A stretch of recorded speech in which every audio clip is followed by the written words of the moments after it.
여러분, 안녕하세요. 오늘 해설해드릴 작품은 텅 빈 아파트를 배경으로 펼쳐지는 아주 서늘하고 비극적인 문학 작품, 빈집입니다.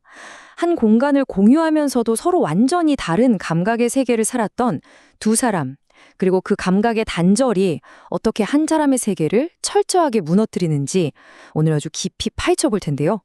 자, 그럼 그 차갑고도 슬픈 이야기 속으로 바로 들어가 보겠습니다. 스페인은 언제 가시오? 봄이 오면 눈보라가 휘몰아치는 매서운 겨울밤, 주인공인 기타리스트와 아파트 경비원이 나누는 짧은 대화입니다. 사실 주인공은 바로 그날 낮에요. 청각장애를 가진 자신의 연인이 이삿짐 트럭을 타고 떠나는 걸 몰래 지켜봤거든요.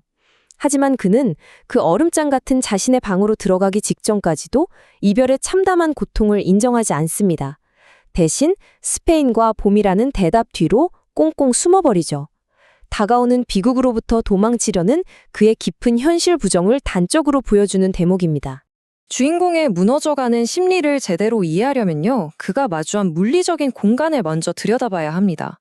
고작 10평 남짓한 비좁고 혹독하게 추운 원룸이에요. 아무 소리도 듣지 못하던 연인이 떠나버리고 온기라고는 1도 남아있지 않은 이 물리적인 빈집에 주인공이 방금 발을 들인 겁니다. 뼛속까지 시린 이 차가운 공간, 바로 여기서 끔찍한 비극의 막이 오르게 되죠. 공간이 텅 비어 있다는 건 기영도 시인의 아주 유명한 시 빈집의 구절과 완벽하게 겹쳐집니다. 시 속 화자처럼 주인공도 지금 단순히 텅 빈 방에 홀로 남겨진 게 아니에요.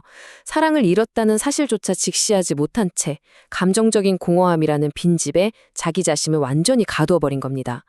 물리적인 단절과 심리적인 고립이 하나로 딱 합쳐지는 정말 쓸쓸한 순간이죠. 그래서 여기서 우리가 짚고 넘어가야 할 아주 중요한 포인트가 있습니다.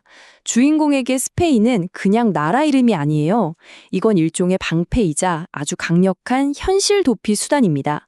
연인이 떠났다는 차가운 현실이나 슬픔의 정면으로 맞서는 대신에 따뜻한 스페인 광장에서 쏟아지는 햇살을 받으며 기타를 치는 환상에 깊숙이 빠져버리는 거죠. 당장 들이닥친 이 매서운 겨울의 추위도 봄이 오면 스페인에 갈 거야 라는 믿음 하나로 꾸역꾸역 버텨내는 겁니다. 자, 이제 두 사람 관계의 가장 근본적인 모순으로 들어가 보겠습니다. 바로 소리와 침묵의 극단적인 대립인데요. 남자 주인공이 매일 겪어야 하는 현실은 그야말로 지옥입니다. 방 안에서 들리는 소음들이 진짜 상상을 초월하거든요.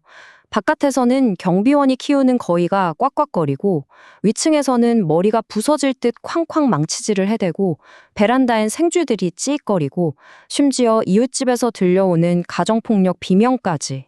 이 미쳐버릴 것 같은 압도적인 소음들이 방어막 하나 없는 주인공을 끊임없이 괴롭히고 고립시킵니다. 생각해보세요. 똑같은 10평짜리 방인데 두 사람의 세계는 완전히 단절되어 있었어요. 남자는 그 끔찍한 소음들 때문에 신경쇠약 직전까지 가는데 여자는 완벽한 고요 속에서 세상 평온하게 아름다운 종이꽃을 만들고 있었던 거죠. 여자는 남자를 미치게 만드는 쥐소리나 망치소리를 전혀 모릅니다. 완전히 다른 감각의 세계를 살면서 서로의 고통을 진정으로 이해할 수 없었던 너무나도 비극적인 옥갈림입니다. 그리고 여기서 진짜 가슴 아픈 아이러니가 터집니다. 남자는 여자가 자신의 기타 연주를 귀로 듣고 진심으로 교감한다고 굳게 믿었어요. 하지만 아니었죠.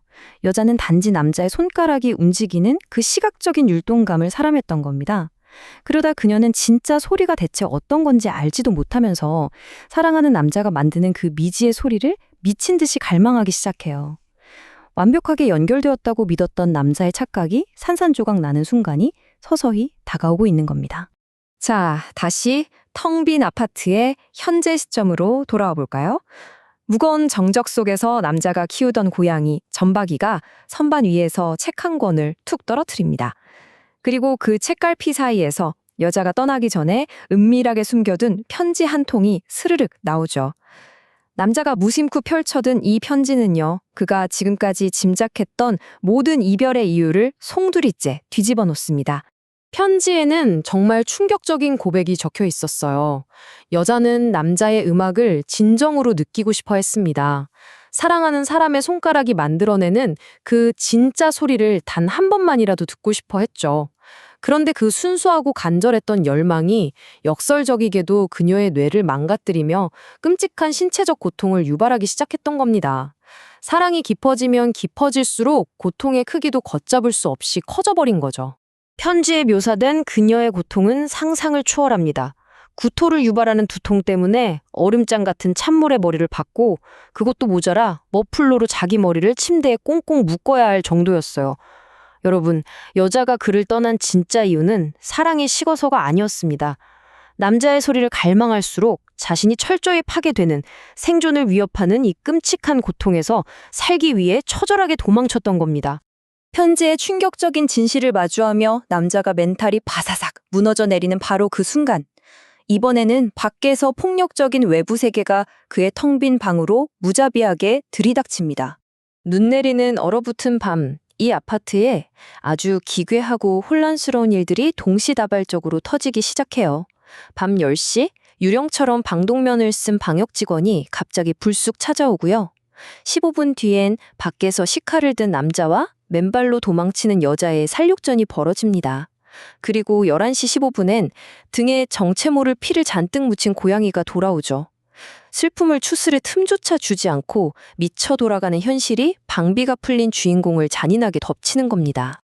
이 아수라장 속에서 두 마리 고양이의 역할이 아주 의미심장한데요. 여자가 두고 간 고양이 점박이는 적대적으로 변해서 남자의 이마를 확 핥혀버립니다. 피를 흘리게 만들면서 그를 강제로 차가운 현실로 끌어내죠. 반면에 여자를 따라갔어야 할 고양이 흰순이는 그 눈보라를 뚫고 등에 누군가의 피를 묻힌 채 극도의 공포에 질려 돌아옵니다.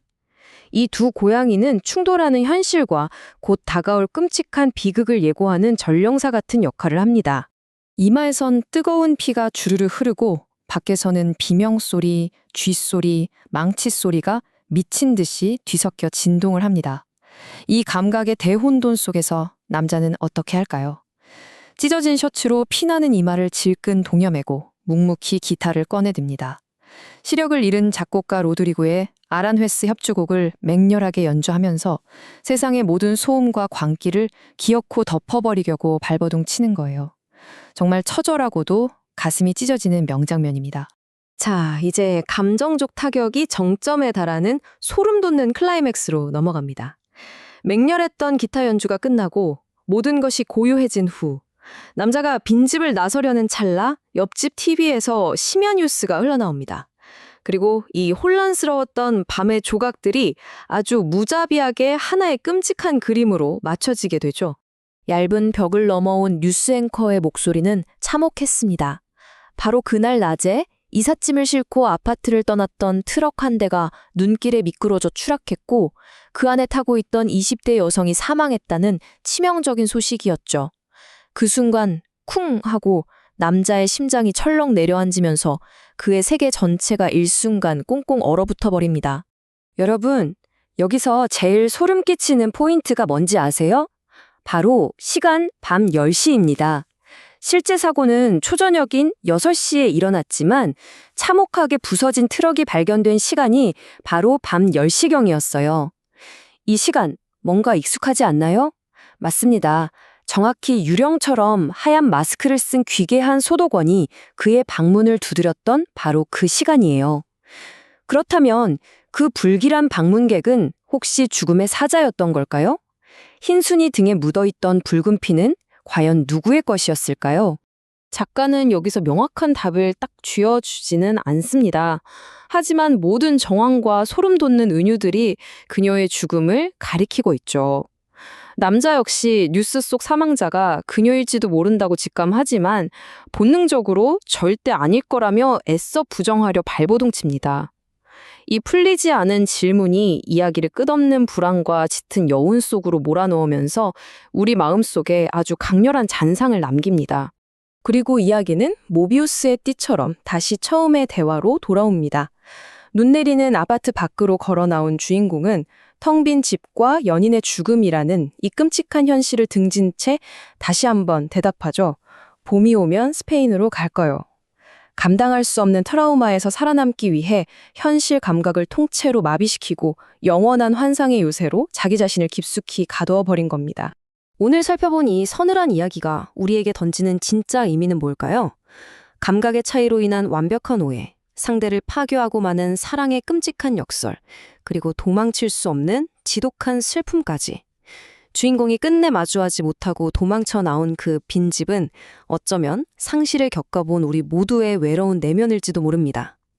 여러분, 우리는 과연 이 고통스러운 현실에서 진정으로 벗어날 수 있을까요? 아니면 우리 역시 영원히 각자의 빈집에 스스로를 가둔 채 오지 않을 봄을 기다리고 있는 걸까요? 오늘 해설은 여기서 마치겠습니다. 감사합니다.